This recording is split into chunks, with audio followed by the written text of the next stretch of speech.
Hello viewers. Well, it's been a while. I thought I would do a podcast, catch up on some of the latest racing games, see what's been going on in the world of racing, and who better to ask than my guest today, Steve Alvarez Brown, also known as Super GT.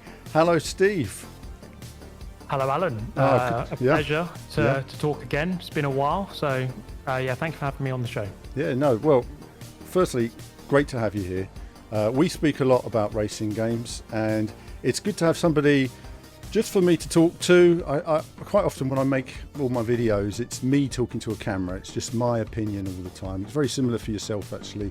And sometimes it's just nice just to chew the fat, debate some of the sort of latest games and things that are going on in the world of motorsport, but also learn a bit about yourself, what you've been up to, a bit of Gran Turismo 7 and just other sort of random chat today. So this is just, for viewers, it's just a sort of a casual chat rather than an interview as such, though there's a lot to learn about what you've been doing with your motor racing. But I guess first question I'll ask you really is what you've been up to lately. What racing games are you playing at the moment? What's still sort of capturing you that you're on a sort of regular basis? Been a bit of a quiet one in terms of gaming, to be honest, but I mean, as ever, the main thing for me is Gran Turismo 7. That game has been out for over 3 years, but it's still the bread and butter of my channel, so that's the main game I'm playing. I've done a couple of iRacing events from time to time. I did a race with James Baldwin a few months ago, and I want to explore that a little bit more, especially now that, last month I signed a deal with Sim Magic. Yep. As a brand ambassador, so I'm exclusively using their wheels now. So want to get more into some PC stuff. But yeah, Gran Turismo is the main thing. I've been curiously looking at Forza because I feel like their content has been pretty good. But we'll see if the gameplay translates. But yeah, Gran Turismo, as ever, is the main thing. Gran Turismo. You've got a different wheel. Do you have two different rigs, or do you actually have to change your wheel over?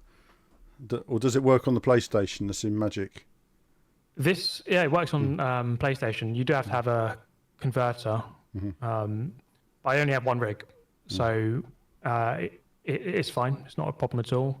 I do actually, Sim Magic just sent me a load of their new wheels last night, actually. So I've got to try and get that onto it. But yeah, but it's a bit of a faff trying to do that, but that's the job, right? You know, sometimes it's more than just playing the game. Sometimes you've got to do the boring bit of assembling all of the rig. I used to test wheels on a regular basis years ago. So as a TVV channel, we always did lots and lots of wheel testing, and it's so much lugging around. It's so physical, changing this, changing that, getting this set up, getting that set up. And then when you do get a new wheel set up, you're constantly trying to get a feeling for it. So you know what it's like for your games and find that feeling. And that takes time as well. Just the subtle changes in terms of how the wheels work. And then when you get a wheel that's comfortable, that works, that's when you're comfortable. And I suppose for me with the Fanatic a few years ago, I just got on there, the DD wheel. It worked really well. I really liked it with the rally wheel add-on, and just found a rotation and setup that I liked, and now I like to stick with it more because it was just really good for testing different games and finding that sweet spot. Gran Turismo, I've been obviously following some of your content. We had a big update a little while ago, and the sort of late 80s, early 90s Formula One car was added that looked a bit skittish. It looked a bit challenging to drive. Tell me a bit about that. Have you got any better at driving that car? What are the changes in terms of physics and stuff? If I've not been on Gran Turismo for a while, what's the new stuff for me to look out for?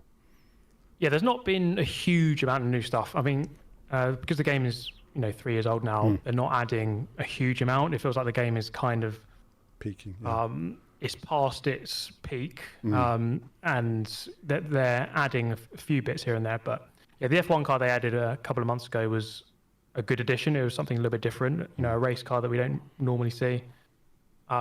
Very difficult to drive, but a good challenge. You just have to kind of be very patient on the throttle, probably using traction control as well. But in terms of the rest of the game, we haven't had a new track since summer last year. Tiger Nordvand. I think that was August or July.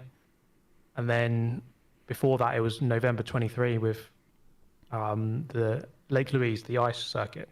Yeah. So that's 2 tracks since November 2023. So content in terms of circuits has been quite limited. In terms of cars, it's 2 or 3 a month. They're trickling in, but nothing I would say, really noteworthy. The physics changes haven't been too much to talk about, really. I mean, they do change the game a little bit, but it's not, I wouldn't say it's game changing, to be honest. It just resets the leaderboard and gives you something to learn for another couple of hours, but after that, it's not too much different. So yeah, the game has it's got to a point where it feels like there's not going to be too much more focus on it. Perhaps they're looking to the next title, GT Sport 2 or Gran Turismo 8, whatever it's going to be. So hopefully that's not too many years away. I think it does take a long. They do take a long time to make Gran Turismo games. It's always been the way. There used to be years ago the game's coming out this year and then they delay it the next year and next year and next year. So I think now they've learned their lesson in terms of when they announce new titles to be released. They're sort of trapped in a difficult place because it's the technology uses so much performance of the PS5 to sort of maximize it. That where can they go? Where would a new game go? What elements of motorsport or in terms of tracks and approach would they try? I will say, just as a gamer who would like to, Kazunori's very much into modern motorsport. He's into, he's racing his Nürburgring. He loves modern racing cars. He doesn't tend to talk about the heritage of polyphony as much as I would like. When I go back to the 90s, they released MotorToon Grand Prix and MotorToon 2. MotorToon 2 was a great game, and actually some of the handling, or a lot of the handling of Gran Turismo was buried within that game as well. I would like to see sort of the heritage brought out, so you don't have to play Gran Turismo today. You could go on to MotorToon Grand Prix and play some crazy circuits for something completely different, just to break up the serious driving, because let's face it, Gran Turismo is a serious title. There's when you take a time away like I have and you go back to it, you forget where all the breaking points are. The physics, even though they've changed subtly, there was a change sort of last September where they did an update, and there was off throttle. There was a different feeling of rolling through corners, which I quite liked. But there's always these little changes, and then when you come back and you haven't been on it, you've got to practice so much just to be able to go back online. And you think, because if I go back online, I'll just destroy my ranking. So then you end up not playing at all. So it's a vicious circle. But I do look forward to seeing where Gran Turismo goes in the future, what they have next. But I think it does need a refresh. And I think if there is a refresh, I hope that they do a bit more in the way of one-player experiences, a one-player journey of driving, of going through different cars. I feel the one-player experience over the past decade through GT Sport and GT7, it's been sort of lost, and they need to, and I don't mean like do a race of 3 laps here or 2 laps there, something more that raises you as a driver, where you start in the slower car and you work your way up, and it's something that has a difficulty curve that works for everybody, that takes people on a journey. But there is always that problem when you're trying to cater for average players who just play now and again, and your experts who do literally thousands and thousands of laps, and they're just plain unbeatable when you go online. So the aliens, as it were, and you're one of them really, because you're amazing. I mean, you'll mix it with the best of them when you're on there. But I want to ask a bit about that, on taking us onto real motorsport, because before we talk about some of the new games, tell me what's been going on with you in the world of like real racing. What have you been up to? Where are you? Where can we see you? Yeah, over the last 2 years, I've been racing at the Nürburgring. So we picked up a sponsor called Bilstein. They make suspension in Germany. And then they had a relationship, let's say, with Misha Starudin, who's a big YouTuber at the Nürburgring, drives lots of cars around the track. And they wanted to form a team of YouTubers or content creators, whatever you want to call it. And with Misha, they then got Jimmy Broadbent and then me into the team. And it's been going since the middle of 23. Last year, we got into a GT4 car. We're doing the same this year, and we're going to be competing once more in the Nürburgring 24, so one of the biggest and craziest races of the year. Last year, it didn't go too well. No. I got disqualified before the race even began, and then it got cut short. It was only 7 hours long. It was a bit of a race to forget. But it's been a crazy couple of years, getting my race license, my permit to race around the Nürburgring. Then you have to get a second permit to race in the GT4 category because of how fast it is and how much power there is. But it's been amazing. I've counted the exact amount of laps I've done, 198 now of the whole Nordschleife circuit. Amazing. Most of those in racing conditions, or like more than half of them. and it's just the best place to race. It's been absolutely amazing. And we're going to be continuing that this year. Next year, I'm not sure. That's the thing with racing; you're never quite sure where it's going to go longer term. But I'm happy to have done what I've done, and that is continuing for this year. Before that, in like let's say 2022, I did a couple of things here and there: some MX5 racing, some Fun Cup, some Radical. So I've dabbled with a few different things, which have been really fun, and you learn a lot actually. Because it's very different to karting and sim racing. But yeah, that's been the main journey, and it's just been amazing, because like 5-6 years ago I was on a controller playing Forza. At that point I never really knew where the channel was going or what the aims were, but if you had told me that I would be contracted to race at the Nürburgring in a GT4 car, I wouldn't have believed you. So it's been amazing. Oh, it has been an amazing journey. It's been an amazing journey to watch as well. I mean, not just for yourself and for Jimmy Broadbent, just the opportunity if there I was playing racing games. And I will say, as YouTubers, myself and other YouTubers, we've all been very privileged to do a lot of, it started off with sort of track day testing. You have track days, and then years ago we used to have the GT Academy, training academy, so the journalists would go and you would test all these different cars and do all this physical training, and you would do this sort of eye testing and reaction testing and all the sort of stuff they do behind the scenes, and it made you a better driver, and it got you an understanding on certain aspects and details of the seat of your pants driving, the sort of feeling of driving that you don't get when you're playing a video game, which is much more visual, even though quite similar. I remember thinking the psychology to it, that when you first leave the pits in a racing car, you feel this, you put your seatbelts on and they're really tight, and you're like, can you breathe? And you're like, yeah, I'm all right. And then you get to the end of the pit lane and you put your foot down and you feel your body sink in, and suddenly you feel like you're falling, and then within 2 seconds you've just forgotten about the seatbelts. Those seatbelts that 2 minutes ago you couldn't even breathe when you were wearing, now you're just in there and driving, and you're trying to see beyond the windscreen, down the road, detach yourself from the environment, the speed. And I remember when we were doing this brake testing stuff, and when you're going at really high speeds and then you're hitting the brake, it just showed me how much you rely completely on the car to just do what it's supposed to do. You're at incredible speed. If that brake failed at that point, you'd be dead. So that's why you've always just got to have this total confidence in your driving, just like you would on the video game. It's an interesting translation. So I for you've done karting, so you've been doing racing for a long time. You've got the physicality and the core strength that you've developed from that. You've obviously played your games and your sims. But how do you go from karting to stepping in a racing car to being competitive? What was the testing cycle there? Yeah, it's an interesting journey, because I would say car racing is actually quite a lot different than a lot of what I've learned on a sim. It really depends what sim you're playing, I think. If you're really good on iRacing, you have the basic principles down of threshold braking, coming off the brake as you start turning in, and getting back on the throttle at the right moment, sometimes coasting to let the car rotate. Like, you understand all these things, and it therefore would be an easy jump, I think, into a car, a real car.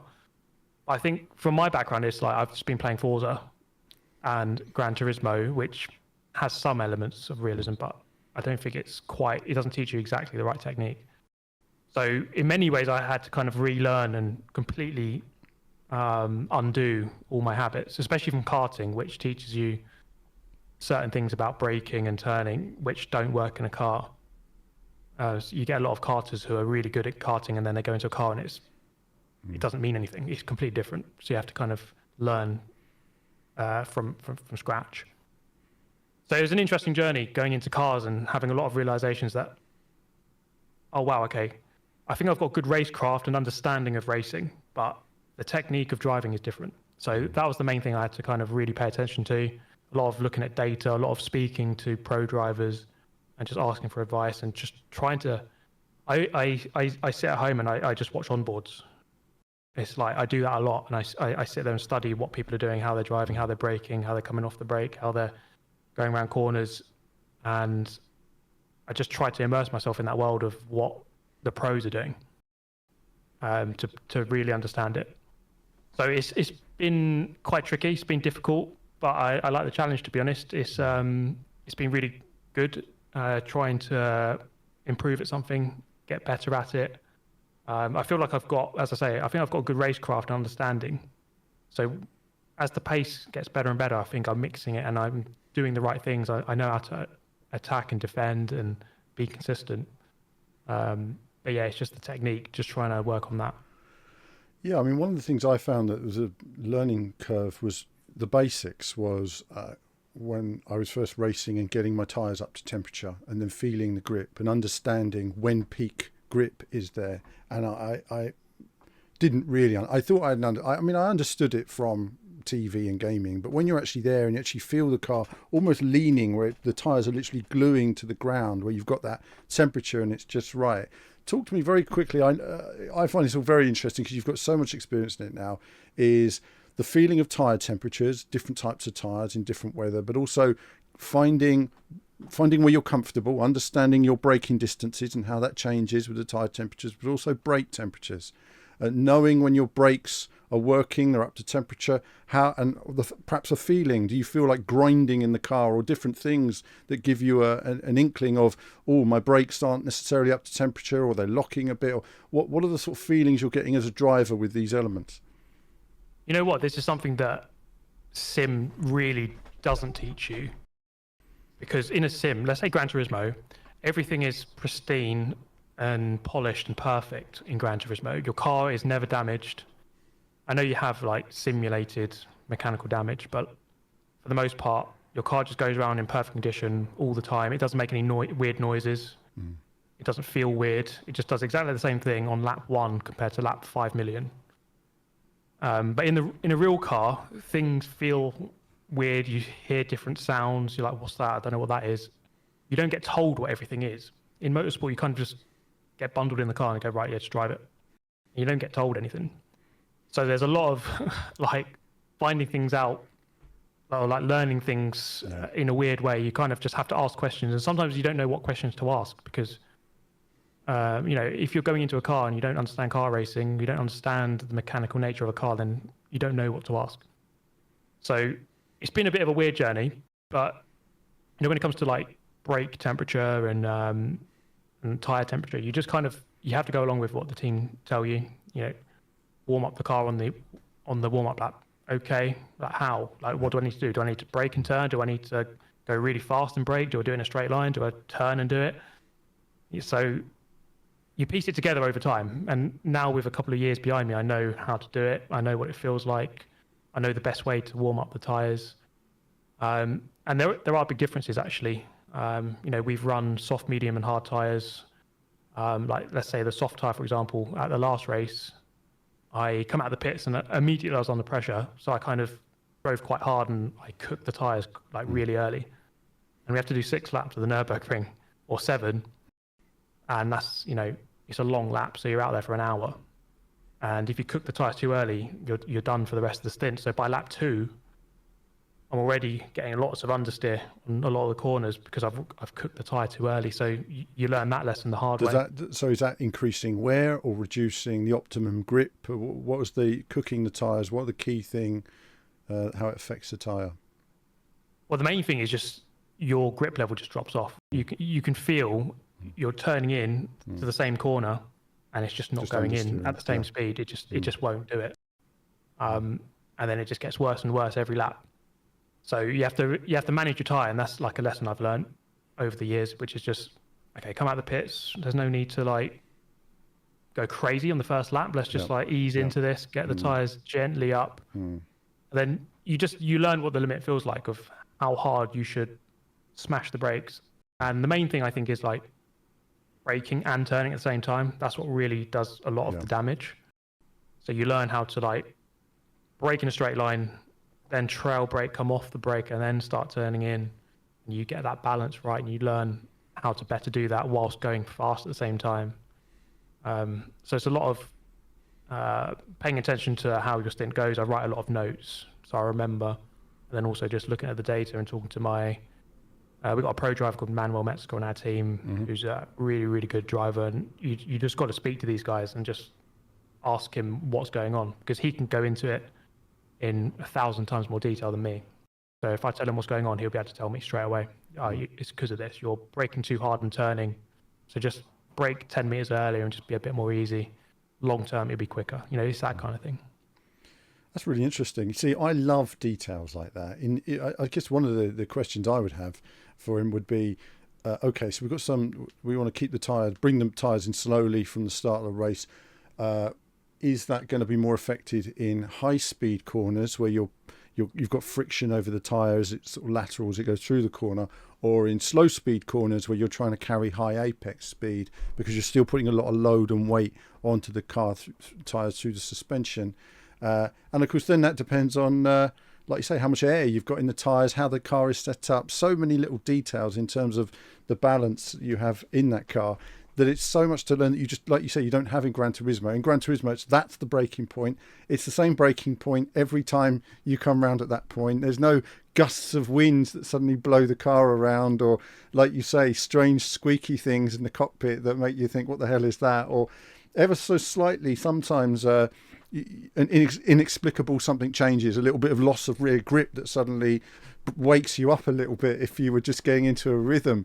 It's just solid every single time. So that's really interesting. So next race for you coming up is the Nürburgring in the summer. How many races this year are you planning? Where can people see you? Yeah, we should be doing, I think we're in for about 7 or 8. The next one is, for me, next week. So I'm going there roughly once a month. In May, I go twice. Then in June, we've got the big one, the Nürburgring 24-hour, which is sort of in the middle of the month or towards the end. And that's, I broadcast it on my YouTube channel after race, but also it's live on the NLS channel. So there's a YouTube channel where you can watch it live. And then, on my YouTube channel as well. Right. Jimmy and Misha also post, their versions of the race as well. But that's the main thing. And of course, at the track as well, you can go to the Nürburgring. It's got really good accessibility. Some of the best, I think. I'm actually amazed at how good it is. It's a really good experience. Like before the race, you can walk through the garages for anyone's garage and just have a look at the cars and walk down the pit lane. And, it's really busy and it's really good. Like, I love it. I love that there's lots of fans and they can get close to the action. Because if it's F1, you're kind of shepherded and herded into very specific, like your seat is there, stay there, you can't go anywhere else.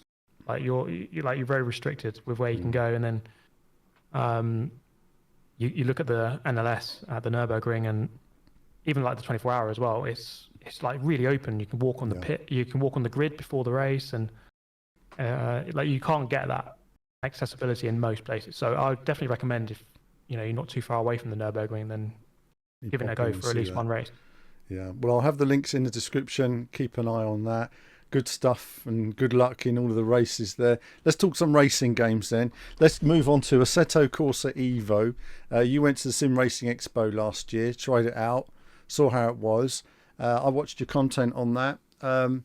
I remember making a video last year just saying, when I first saw the trailer, it's good, it's an improvement, but it didn't necessarily blow me away. I said at the time there was some of the lighting I wasn't necessarily sold on. I saw the final game and saw it was very much a work in progress.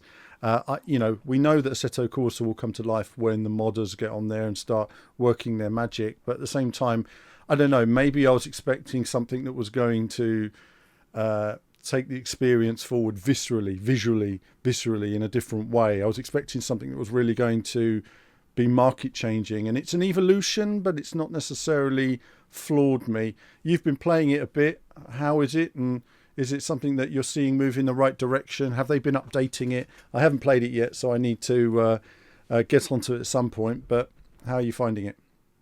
I've been enjoying it. I like the feel of Assetto Corsa Evo. I think the same with the original Assetto Corsa. ACC I didn't really play too much, but AC Evo, like the way it feels, I think is actually closest to what a real car feels like. Like you take the BMW M4, for example, that's in the early access version of the game, drive around Brands Hatch, and it's like there's a certain vagueness to the steering and like a weightiness to it, which I think is what a real M4 would feel like. I mean, I have driven an older M4 around Brands Hatch, and it's like, you know what, it's not a million miles away. This is probably the closest, I think. So I'm impressed with the handling. But kind of like you touched upon there, with early access, I think it's not something I'm the biggest fan of. I think in many ways it's nice that you can get it early, I suppose. But at the same time, I kind of miss the days where there's like a big release date of a game, kind of like what GTA 6 is going to be, you could say. Everyone's going to look forward to that day when it comes out, and then it's like, this is the game. And now you can play it and it's complete. And I kind of wish there was more of that with...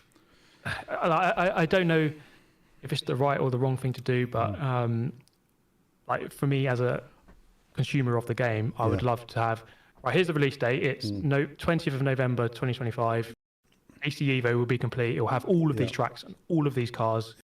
And then boom, here it is. Like I would look forward to it more like that, because how we've got it now is like, here's a little demo. Okay, everyone played it for 2 days. Now no one's playing it. Then you get a little bit more. Yeah, can we play that again for a day? Then like a little bit more. And it doesn't work as well for me like that. No, I've mentioned this on another video recently, and it's something I'm seeing. Early access is, on the one hand, developers are using it to make some income, so they're getting some early income out of it, which contributes towards the development of the game. On the other hand, they're using the general public as beta testers to test everything rather than doing in-house testing. But I do think it takes away something special about looking forward to a game when you see that little teaser, that excitement. You know, doing this YouTube stuff for years, I've been privileged to see a lot of early code on new games that are coming out, and I then get a little glimpse, or I see the full game, but I'm only allowed to show a little bit, or whatever the rules are behind the preview that you're making. And it generates so much excitement. We're buzzing for the new game. There's so much you haven't seen, cool stuff.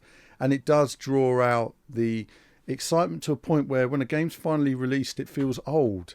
It's like, oh yeah, Assetto Corsa has been released now, but I've been playing it for the last 3 years and it's been good, but kind of want something new now. So the day it's released, there's a part of it that already feels like it's a bit old, and you wish it was just perhaps an early access 3 months before launch even. But I do feel that for me, early access does dilute, the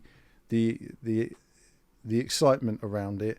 But it is the industry we work in these days, and unfortunately that is the way it is, that they can make a bit of income and help develop the game, because the games are so expensive to make now, and that is a problem. So just in terms of games, we've got Le Mans Ultimate, which has been floating around. I've seen videos, people enjoying it online. I'd play another Le Mans game if they did something stunning to the visual, audio, the something that made me feel like I was in a car, that brought something new or fresh to it, and creatively, whether it's old Le Mans races or new Le Mans, or it did something new and fresh. I feel like so many of these games I've pounded round, laps and laps and laps of it, and I just want something new at the moment. But either way, Le Mans Ultimate, built on the R Factor engine as such, it's obviously heavily evolved and developed. I played on it a couple of years ago, actually, at Le Mans. They had a setup there and did some races round, and it feels nice, but they need to add more content. Basically, it's sort of half a game, and gradually it's developing more and more content there. Other than that, I'm just going to go through some of the new games, because we both haven't played some of them, but I thought, well, I'll just talk about them anyway. We've had Tokyo Extreme Racer, which I've been looking at various gameplay of that online. I used to play it on the Dreamcast years ago. Again, early access, so I'm sort of not bothered until I see the final game. But again, it took away some of the excitement of what this game could be. A lot of people enjoyed it for what it was, but it's a very simple gaming experience. We've got Japanese Drift Master, which I covered last year. I'm not really a drifter, but it looks really nice, and the graphics are nice, and the locations are nice. And I guess that takes me on to Forza Horizon 5 on the PS5, which is coming out pretty soon, end of the month. Again, because it's an old game, it's good for PS5 owners, but I can't get excited about it at the moment. I feel like I've done all that. I don't really see that it's going to bring a whole lot new. Forza Horizon 5, your thoughts, Steve? I've got to say, I was super surprised to see it coming to PlayStation. I did not expect that. I did not see that coming at all. So that would be my first point. Second point, I think, it's weird because we're looking forward to a game that came out 3 years ago or 4 years ago, when it came out, like a couple of years ago at least. So it's a bit weird. because we're just playing the same game that we played before, I think. But hopefully it means there's more crossover in the future with different games. That everyone's always talking about Gran Turismo. Is it going to come to PC and this kind of thing?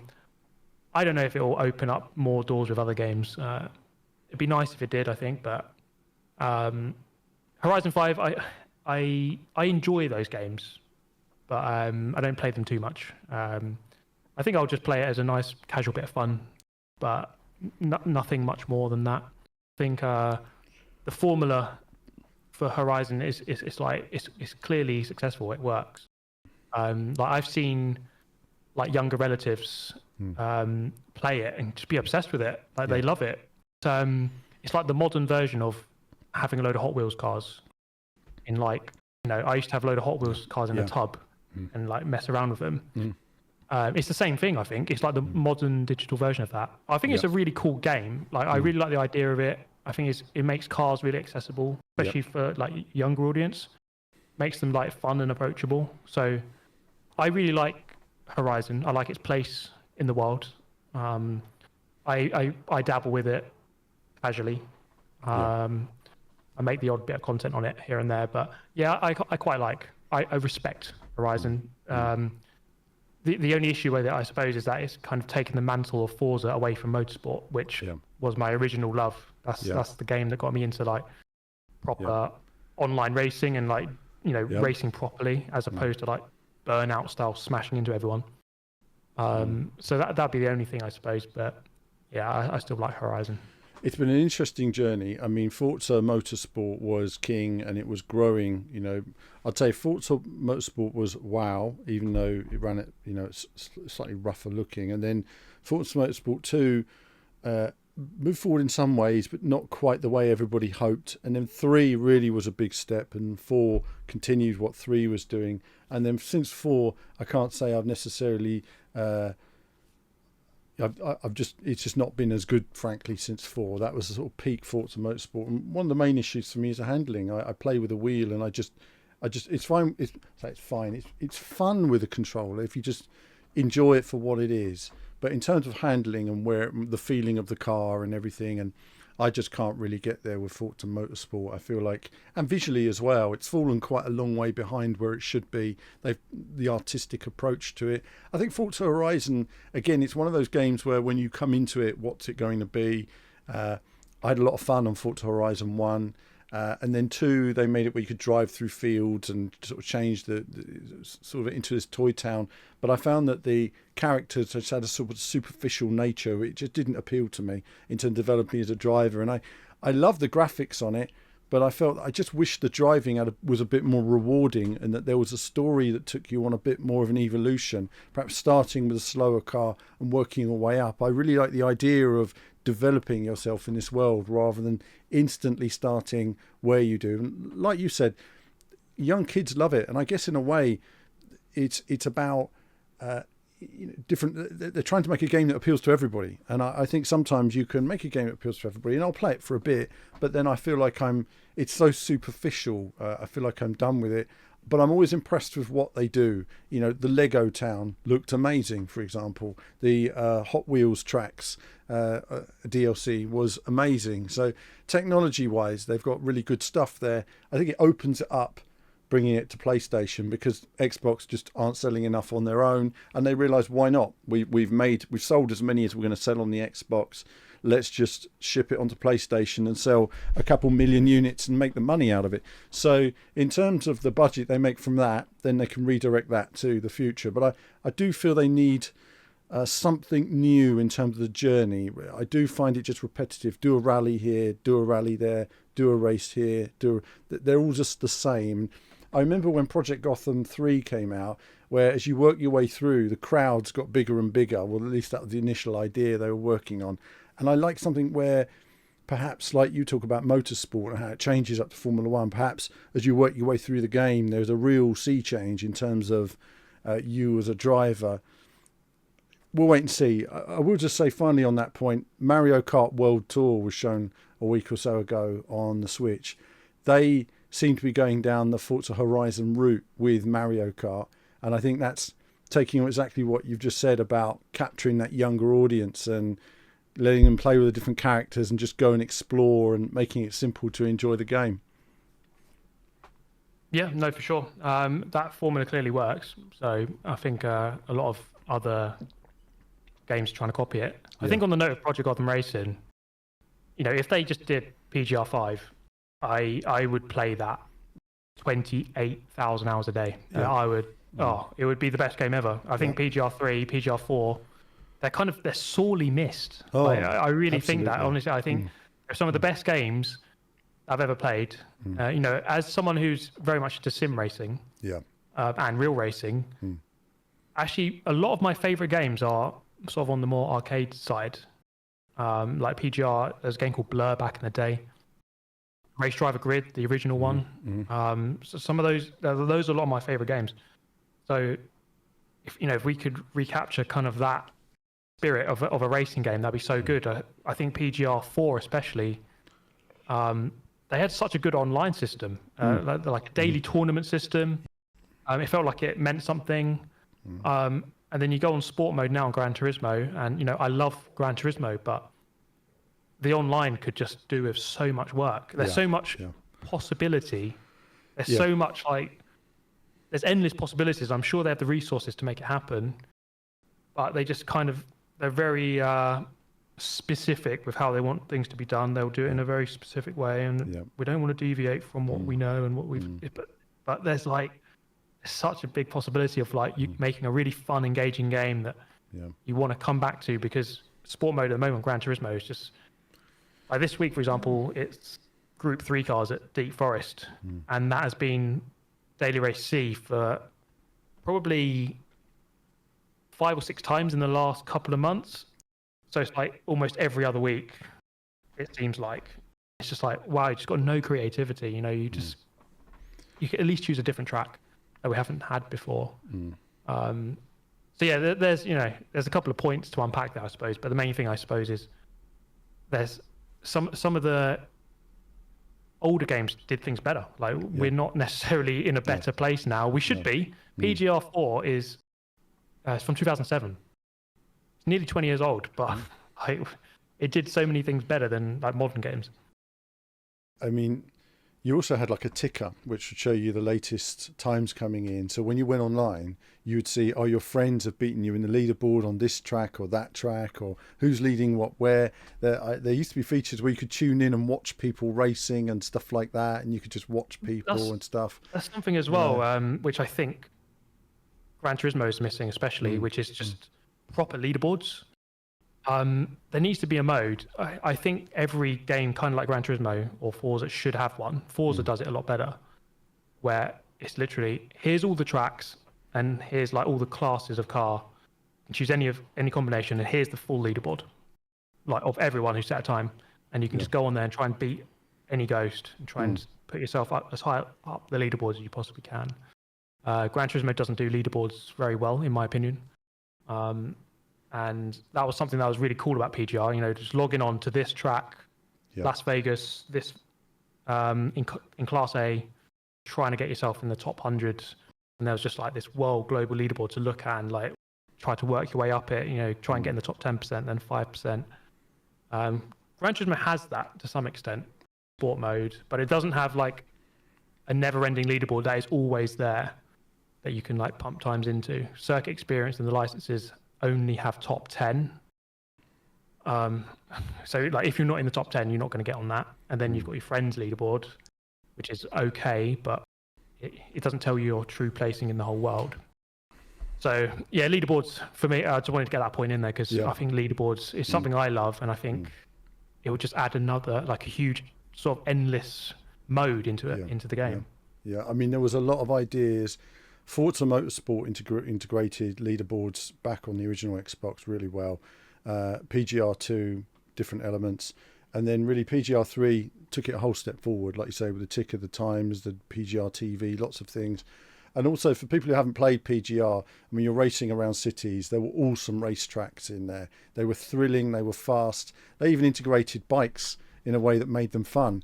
And there was just a lot of fun to enjoying those games and those tracks. And I look at them sometimes and think, damn, those graphics still look good. I mean, if you just put them into 4K 120 FPS, we would be fine. Those graphics are great. The racing in the rain was awesome. The feeling of speed was amazing. We just want to play more of it. And then what happened? Well, Bizarre Creations got purchased by Activision, and then they made Blur. Blur didn't get properly marketed, and then that was the end of that studio and as we know it, and now it's gone, and nobody seems to know what to do with these awesome brands. But the developers who made these games are not at Microsoft anymore. They've let them go. They're all gone now. Unfortunately, once you let these awesome studios close, you lose all of that talent. It gets divided up, it moves out in the industry, and it's magic that's now gone. It's just such a shame to see awesome racing games lost in that way. It's like people talk about a new Ridge Racer game from Namco, but you think, who's going to make it? How many of the original developers are there that have the vision to make it? And I feel like, unfortunately, that sort of dwindled away over the years, which takes me neatly on to Ridge Racer is coming to the Switch 2. Now, I'm sort of excited by him as a... I will just say this is just my thing here. As a gamer, I love Ridge Racer. But it is only one car on one track, and it is the arcade conversion with no online mode. So it's very, very limited. But either way, I'm looking forward to that one. So just sort of mention that. Hopefully that opens the door to more accurate 90s arcade conversions. We've also seen a couple of trailers recently, F1 25 and MotoGP 25. I've watched them now. You've got the F1 racing, and then you've got everything else. It's almost like the F1 racing is being sort of is becoming a smaller part of the package. And it's the same with MotoGP. They've got the flat track racing, which they originally had in like a Valentino Rossi MotoGP years ago. My light's just gone out. Hold on. There we are. Viewers, sorted. Technical problems. They also had like the Valentino Rossi MotoGP game years ago.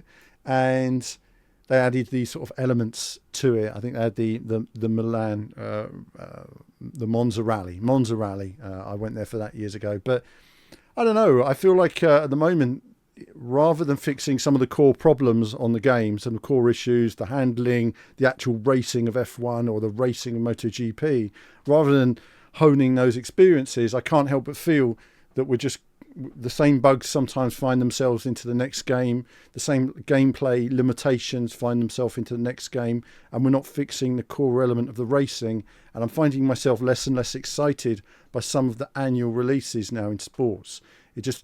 I would so much prefer if we just had one really good Formula One or MotoGP or rally experience that was just built on every year. Just build on those rallies, make them more detailed, improve the physics, give it a feeling that really works. I just feel like at the moment it feels like, well, we haven't done too much with that, but you can now wash your car with a hand that floats on the screen, whatever it is. Name your car, paint your car, call it your car, make a little toy out of your car, whatever.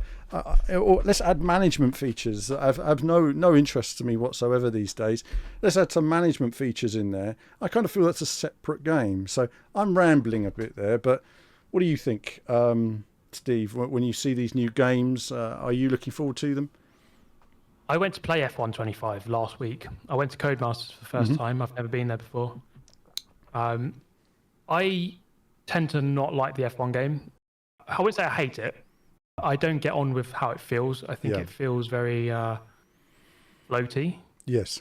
Which Codemasters do very well, which works, I think, on rally games especially. Because, like, let's say Dirt. The Dirt series is really good. Like Dirt Rally, one of the best racing games or driving games I think I've ever played. Dirt 2, Dirt 3 especially as well. Really enjoyed them. But when it comes to F1, that floatiness, I don't think it doesn't feel right.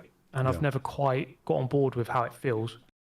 So I played F1 25. I felt like it was an improvement.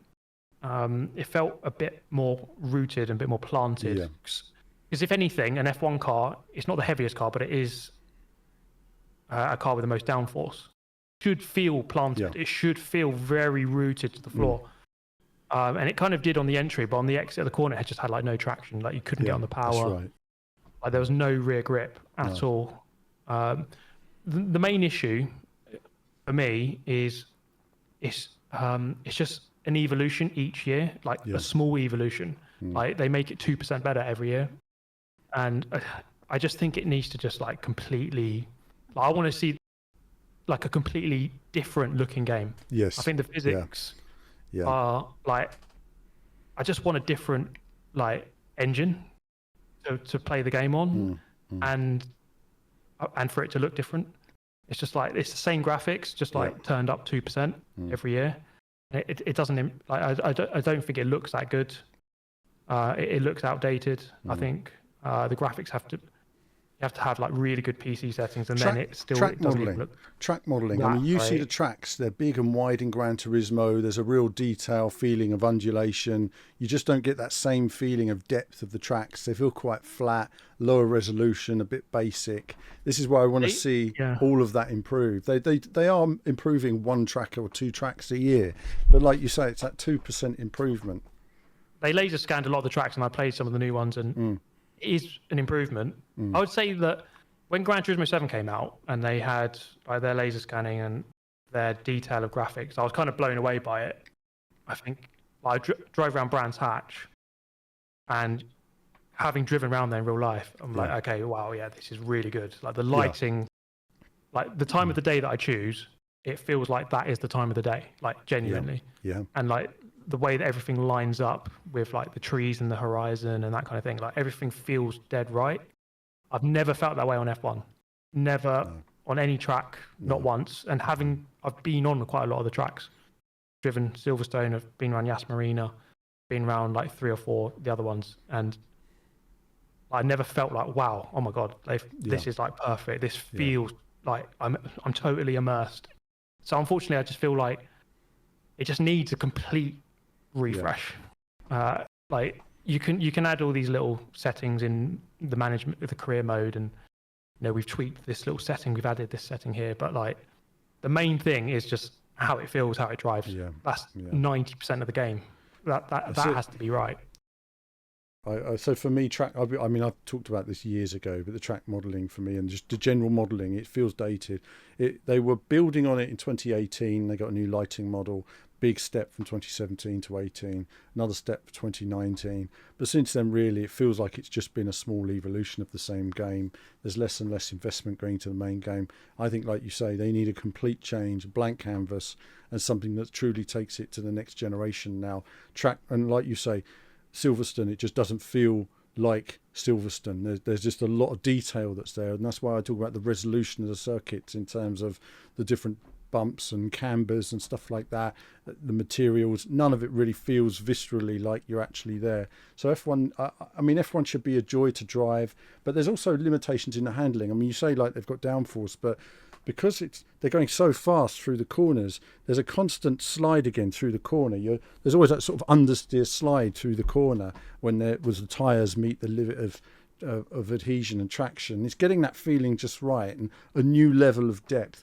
I'm enthusiastic about it. I want a great Formula One game, but I feel like you say, you come out of a corner, you put your foot down, and you think, I'm not feeling anything, and the car spins out. So I know that I'm going to spin out because I know the game will make me spin out because of the way it works, and I can see whatever the visual feelings are.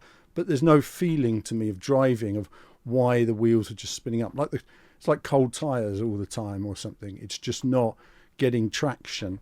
You have to drive at the F1 game visually and off of what's it called, muscle memory.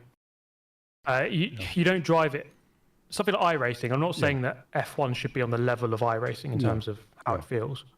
I don't think it should, because it's more of a slightly more casual console game. But with F1, I feel like you're braking at the same point just because that's what you're seeing, and then you just hit the brake pedal 80% because that's what worked last time, and then you get used to that feeling, but you're not really feeling the car. You're just doing the thing that works, and it's more of a muscle memory / visual thing than it is, I'm genuinely feeling what the car is doing and driving it as accordingly. But See, that's my That's feeling. always been the problem, I think. Yeah. Yeah, and like you said about iRacing, I mean, in a way, you should have a game that handles like iRacing to an extent, and then add assists to say, right, so we can, if you add this assist on, it does. It's like a traction control system that does this and that. So the experts and the F1 esports players are playing something that's actually accurate, and then you've got the average Joe who's playing something that's got them an introduction. The problem is F1 is peak motorsport, and gamers want to pick up a control pad, play as Lewis Hamilton or Max Verstappen. They want to be perfect first time, racing with their mates, having had a few beers in what is a very challenging motorsport. So it's trying to get these two areas where you can get, people who've never played, don't really care. But also that's why, in a way, if you were to introduce training features into F1 games that bring them up, and like you say, you've got Formula 2, use it as a training system and develop people in some way. I don't know. There's lots of things you can do. But to be fair, on that note, yeah, when you go to some of these places, let's say in London, where you go to a place where they've got a load of sim rigs, and you have a go. They don't often have F1. They have something harder like A6. They normally have Assetto Corsa or R Factor. So a casual person is going to have a go on what is kind of regarded as a harder game, R Factor or something. But then obviously they tweak the settings to make it feel better. So I guess it's not impossible to cater to everyone. As you say, I think you just make the physics right, and then you tone it down for those who need it. That'll suit everyone. But I do agree that it's a hard problem to have, which is like trying to make a game which works for everyone and trying to make the handling. How do you make it work for an esports player and someone who's playing it for the first time? Like it is hard. It is hard, and getting perfect steering wheel control and then trying to convert that to a stick. How do you make that the same as that and get it absolutely right? And that's why when a game is made specifically for a stick or specifically for a wheel, it's much easier than making it for one or the other and then trying to convert it. So there is that. I know we're limited time now, so we'll just go through a few more quickly. We've got Fast Racing Fusion. That's for me, bit of a wipeout futuristic game coming to Switch 2. Wreckfest 2. I love Wreckfest 1, just as a game to have a smash and bash. So I haven't played the early access yet, but I will be in the coming days, and I'll have a look at that. Just to finish off then, bit of F1 chat. Got to have a bit of F1 chat just to finish off. What have you made of the season so far? We've had 4 races now. Oscar Piastri raising his game to the top. Lando increasingly making a few mistakes the other day. It's been an interesting season so far. What sort of stood out for you so far in before I get rambling, because I can ramble all day about it, what stood out to you so far in the F1 25 season? I think the main thing is eventually the title will go to a McLaren driver. Max is really good, and he won Japan. That was amazing. But the car's not good enough. He won't stay in at the top. It will be a McLaren driver in the end. So the main thing I think is that clearly Piastri has leveled up. He is switched on his qualifying a bit better, and he's better at tyre management. It's only been 4 races, but he's clearly on another level compared to last year. So Lando has absolutely got a fight on his hands against his teammate. I think if it was let's say it was this year's car, how dominant it is last year, he would have beaten Oscar. Comfortably, I think. I know Oscar got a couple of wins last year, but I think on the whole, Lando had the upper hand. But I don't think that's immediately apparent this year that Lando has an upper hand right now. Oscar's won 2 races, has less points, but I think it was mainly because of that mistake, bit of bad luck at Australia with the rain. So this year's title is going to be really good, I think. I think Lando, I hope he can do it, but he needs to kind of get on with it. He's in the lead, but he can't afford to languish like he was in Bahrain. And I hope he doesn't keep getting on his own back about it, because I don't think it's helpful. I don't think it's not the best thing to listen to. No, I think you should kind of sort that out in private. Hey, well done, congrats, Oscar, great. I'm happy that we're on the podium, and we're going to go back to the next race in Saudi, and we'll be back. I'd like to hope that he could spin things a bit more positively. But yeah, that's going to be the main thing. I think it'll be a good championship between the two of them, I think. Yeah, I think the mindset of Lando, I think the problem with Lando is he's made a few mistakes from time to time. He's somebody who, like Oscar, is just rock solid. He just, when he's out there, he just doesn't seem to make any mistakes. Psychology doesn't seem to affect him. Lando does very much have sort of ups and downs. When he's fast, he's really fast. But it's just getting that consistency in there, and he needs to find that and just find a peace of mind that takes him there. It's tough for these drivers. I will say I've been impressed with, I wasn't just impressed. I was expecting George Russell to do well this year. I think he's done solid. I thought his drive at the Bahrain Grand Prix with the dash not working and all the problems was a fantastic drive for him. That is the sort of drive that makes a better Formula One driver, and he just needs to keep that consistency in himself.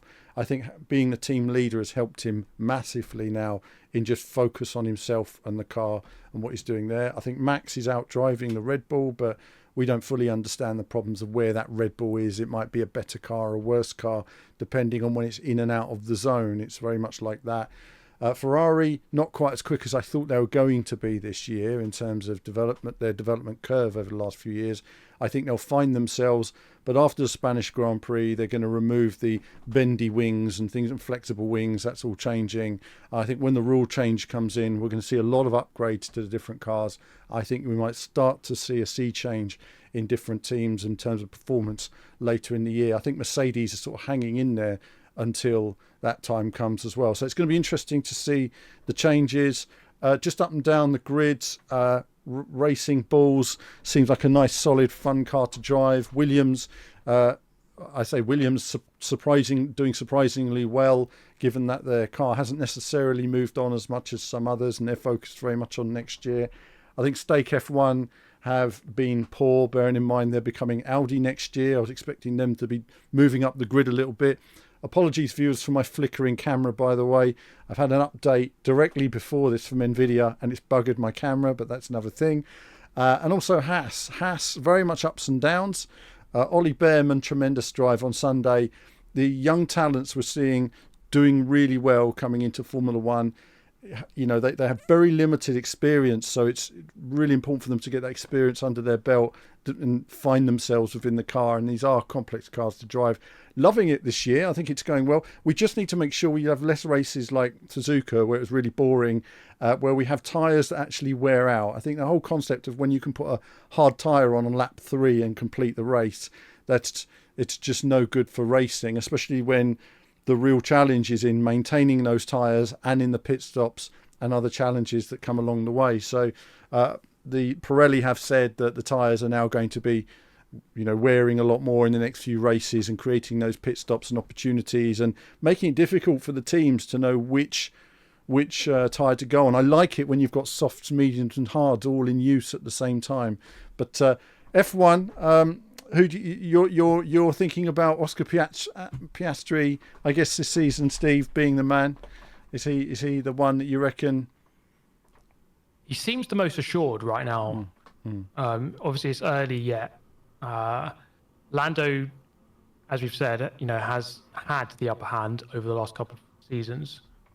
But you know what? I think the main thing for me is I always like a title fight to go down to the last race. Yeah, I do. That's what I want. Yeah. I think if they're within 7 points of each other, and whoever wins, I think that'd be so cool. I think it's proper title battle like that. Last year the media kind of made a title fight out of it, but it never really was one.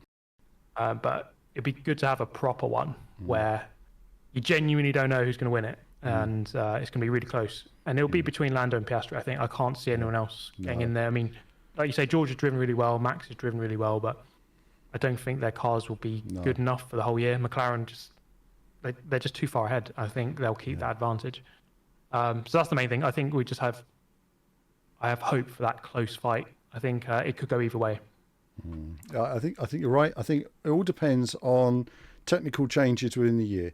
And if Mercedes and I think Ferrari are already too far out of it, already after the first 4 races, they've got such a deficit to make up. But I think Max, you never know. George looking good. If Mercedes can turn a corner, he's in the fight. So we'll wait and see for those two. But Steve, thanks for your chat today. It's been good to talk all things racing. I really appreciate it. That's got me back up with all the new racing games, and we'll check all those out. Do like and subscribe, viewers, to myself and to Super GT. Always appreciate all your views and your comments on the channel as well. And that's it from me for now, and from Steve. Thank you today, Steve, for joining me. Brilliant. And that's it from me for now. As ever, viewers, more soon. See you later, guys. Thanks for watching. Bye-bye.